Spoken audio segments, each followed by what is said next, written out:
Assalamualaikum warahmatullahi wabarakatuh. Bagaimana kabarnya rekan-rekan? Tentunya selalu sehat dan selalu semangat. Alhamdulillahirrabbilalamin, kita masih dapat diberikan kesempatan meskipun di tengah-tengah virus COVID yang merebak di mana-mana. Kita termasuk orang yang beruntung karena masih ada kesempatan untuk bisa berbagi informasi dan pengetahuan. Pada kesempatan kali ini kita akan belajar mengenai proses manufaktur. Materi-materi yang nantinya akan kita pelajari di proses manufaktur tentunya akan kita batasi karena waktu.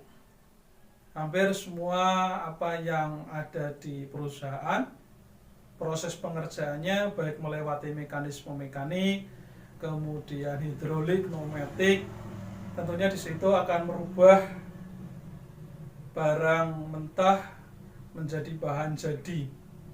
Proses tersebut melewati proses manufaktur. Materi-materi yang nantinya akan kita pelajari untuk mata kuliah proses manufaktur ini antara lain ada pengantar proses manufaktur, kemudian material logam, berikutnya material non logam, kemudian ada proses pengecoran bahan logam, proses pengecoran bahan non logam, kemudian ada pemotongan material, berikutnya ada penyambungan material, kemudian ada pengujian material, berikutnya ada pengenalan mesin bubut dan scrap, kemudian ada pengenalan mesin press dan bor, berikutnya ada pengenalan mesin CNC, kemudian kita ada proses manufaktur hasil hutan, kemudian ada perlakuan material hasil hutan, kemudian yang terakhir adalah materi korosi dan pelapisan material. Tentunya tidak semua apa yang dilakukan oleh sebuah perusahaan pabrikan dalam menghasilkan produk kita bahas di sini. Hanya beberapa materi mengenai logam dan non logam yang akan kita perdalam. Proses manufaktur adalah sebuah proses mengubah barang mentah atau bahan baku melewati mekanisme proses produksi menghasilkan barang setengah jadi maupun barang jadi. Kemudian ada circle proses.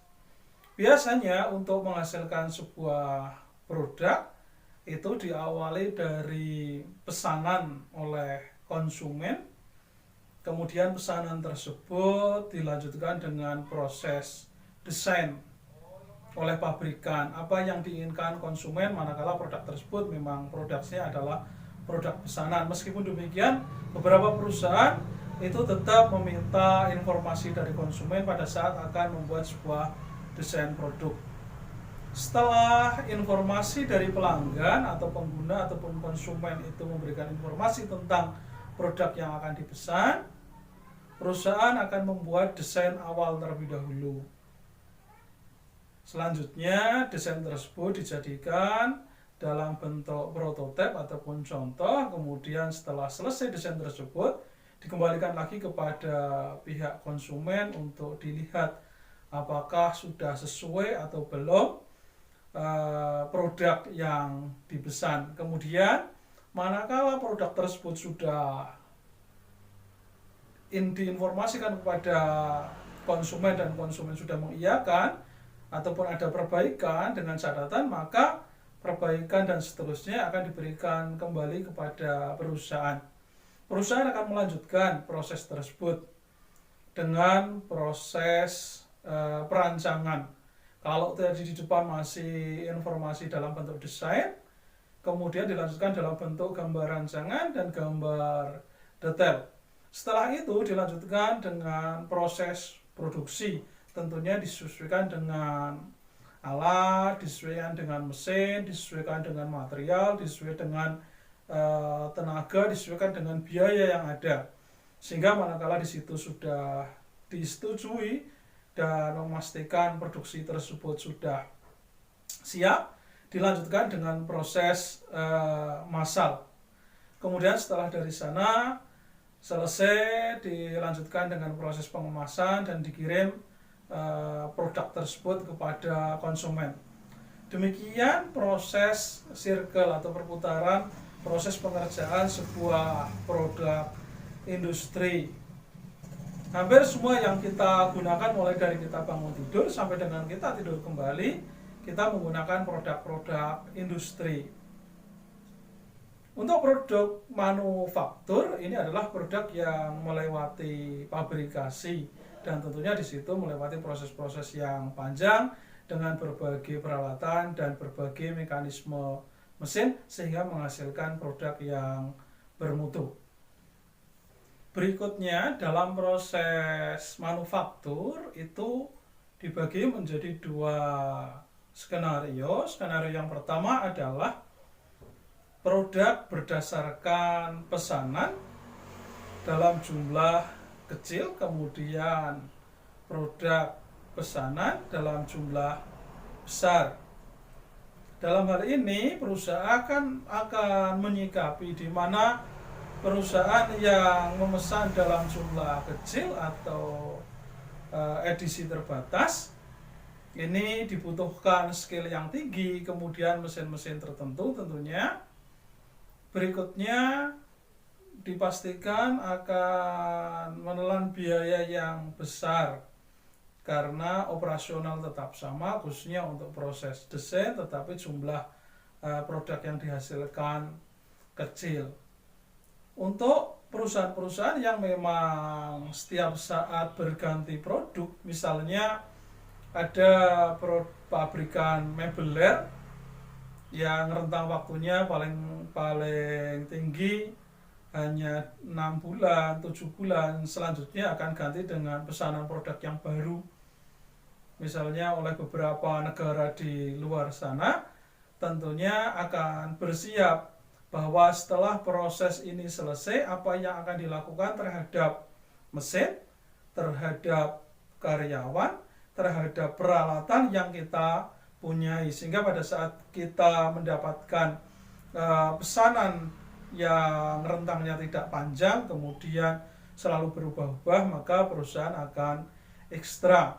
Yang berikutnya, untuk perusahaan-perusahaan yang mendapatkan job dalam rentang yang panjang, kemudian dalam jumlah yang banyak, ini juga menjadi sebuah PR nanti pada saat proses manufaktur tersebut akan dilewati, menjadi bahan pertimbangan manakala di situ ada investasi mesin, investasi peralatan, sewa bahan, sewa mesin, kemudian pembelian bahan atau material, kemudian adanya rekrutmen tenaga kerja.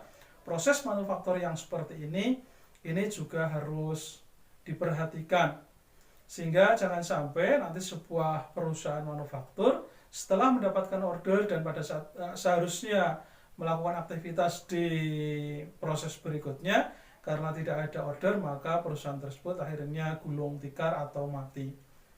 Lebih-lebih untuk perusahaan-perusahaan yang besar, sehingga memang proses manufaktur ini akan bekerja sama dengan lini-lini yang lain, sehingga produk-produk yang dihasilkan benar-benar berjalan dengan baik. Kemudian, apa saja yang dilakukan untuk perusahaan-perusahaan manufaktur, khususnya perusahaan logam, material logam, ataupun material plastik. Ini biasa dilakukan adalah proses casting atau pengecoran. Dalam hal ini misalnya pada perusahaan otomotif, di situ tentunya akan membuat sebuah desain mesin yang bagus, kemudian dengan menggunakan material yang bagus, kemudian dilakukan proses pengecoran atau casting untuk pembuatan blok mesin. Kemudian proses yang lainnya ada proses molding, kemudian ada forming, kemudian ada proses sharing. Berikutnya untuk perusahaan-perusahaan yang logam gitu, ada chip making, kemudian ada head cuttingnya, pemotongan dengan panas, kemudian head treating itu perlakuan panas, misalnya pada saat harus ditarik, harus dimasukkan ke dalam pipa, menyesuaikan ukuran. Berikutnya proses tersebut ada proses finishing, kalau misalnya di perusahaan mebler, di situ juga ada proses perakitan, assembling. Kemudian proses manufaktur tersebut dilanjutkan dengan proses pemeriksaan atau inspeksi. Setiap proses melewati proses pemeriksaan sehingga menghasilkan mutu komponen produk yang bagus. Sejarah perkembangan proses manufaktur ini terlihat dari pekerjaan-pekerjaan yang dihasilkan oleh para pendahulu kita zaman sejarah, di mana ternyata di tahun 4000 sebelum Masehi ini sudah ada proses tuang atau casting. Kemudian ada proses forging atau proses tempa.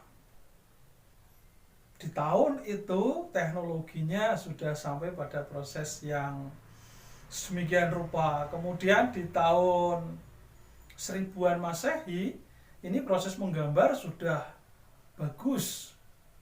Kemudian di tahun 1800-an ini sudah mulai dengan menggunakan teknologi.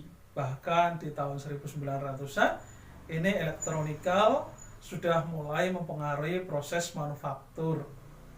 Sehingga sekarang kita sudah lebih ringan beban yang dilakukan, tidak lagi dengan proses-proses manual seperti dahulu, karena sekarang sudah mengandalkan teknologi. Dan bahkan beberapa perlakuan untuk proses lanjutan itu menggunakan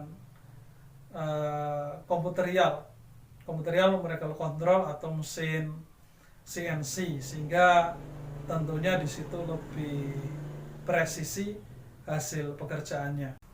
Beberapa hal penting yang perlu diperhatikan untuk perusahaan manufaktur agar perusahaan tersebut tentunya dapat eksis dengan umur produk yang panjang. Memungkinkan untuk perusahaan selalu membuat sebuah penelitian dan pengembangan sehingga produk dengan kuantitas dan kualitas sesuai dengan kebutuhan konsumen. Apalagi untuk perusahaan-perusahaan vendor atau anak dari perusahaan induk, kalau tidak dapat menjaga pasokan, kemudian tidak ada kualitas yang bagus dan tidak ada pasar yang dapat dipilih, ini menjadi hal yang penting untuk diperhatikan. Hal-hal tersebut antara lain adalah keberadaan bahan baku. Dalam sebuah proses manufaktur, bahan baku menjadi sangat penting. Pada saat kita mendatangkan bahan baku atau bahan mentah untuk kita olah, bahan tersebut harus dipastikan keberadaannya, baik itu jumlahnya, kemudian daya jangkaunya, kemudian harganya dan perizinannya. Berikutnya, kalau barang tersebut sudah kita dapatkan, maka kita dapat memastikan proses tersebut harus kita lakukan dengan proses yang standar, sesuai dengan standar yang dibakukan oleh perusahaan lanjutan. Atau kalau produk tersebut akan kita olah menjadi produk jadi di tempat perusahaan, maka produk tersebut harus produk yang berkualitas, karena manakala nanti produk sudah kita luncurkan, kemudian di tahun berikutnya karena mutu komponen itu jelek, justru akan menghancurkan sebuah sistem perusahaan manufaktur yang besar. Kemudian kalau standarisasi ini sudah dipegang, baik itu standar SNI maupun standar ISO. Kalau misalnya perusahaan kita adalah perusahaan produk kosmetik, produk obat-obatan, produk makanan, ada label halal misalnya kalau di negara-negara muslim, maka harus kita jaga standarisasi tersebut. Yang berikutnya adalah proses manufaktur yang kita lakukan ini memperhatikan faktor lingkungan. Pada saat kita melakukan aktivitas produksi, sebagai contoh kita melakukan aktivitas produksi pembuatan pelat baja, di mana di situ ada proses tempa, maka suara yang dihasilkan tentunya tidak sampai terdengar dengan orang di sekitar perusahaan atau orang yang bekerja tersebut di situ itu tetap dalam kondisi yang aman. Kemudian manakala kita di perusahaan-perusahaan kimia, perusahaan pupuk, perusahaan obat-obatan menghasilkan limbah-limbah kotor yang begitu besar, ini tentunya perusahaan manufaktur yang kita tempati ini bisa merubah atau terdapat proses daur ulang terlebih dahulu sehingga tetap memperhatikan faktor keseimbangan alam. Limbah yang kita buang ke sungai kemudian yang kita tanam itu tidak memberikan efek negatif kepada lingkungan sekitar. Kemudian yang terakhir, proses manufaktur yang kita lakukan seharusnya mempertimbangkan aspek ekonomis. Produk-produk yang diproses ini sudah dipertimbangkan berapa harga bahan baku, kemudian berapa biaya sewa alat, biaya mesin, kemudian proses distribusi sampai dengan produk tersebut sampai ke tangan konsumen. Semuanya dihitung, apa yang kita hasilkan ini memberikan cost yang lebih sehingga keberadaan perusahaan selalu eksis, khususnya untuk perusahaan-perusahaan yang umur produknya pendek, 2 bulan, 3 bulan. Sebagai contoh adalah perusahaan alat komunikasi handphone, umur produknya hanya dalam hitungan kurang dari 1 tahun, karena produk handphone akan selalu berganti. Sehingga kalau tidak dipertimbangkan dengan matang dari semua aspek, maka setelah kita produksi dan produk yang kita hasilkan itu tidak laku di pasaran, maka masih ada dana cadangan. Karena proses manufaktur ini memberikan sumbangsih yang terbesar, pastikan bahwa perusahaan manufaktur tersebut merupakan perusahaan yang sehat. Demikian untuk materi pengantar proses manufaktur. Semoga bermanfaat. Jangan lupa untuk like, share, dan subscribe. Saya akhiri. Assalamualaikum warahmatullahi wabarakatuh.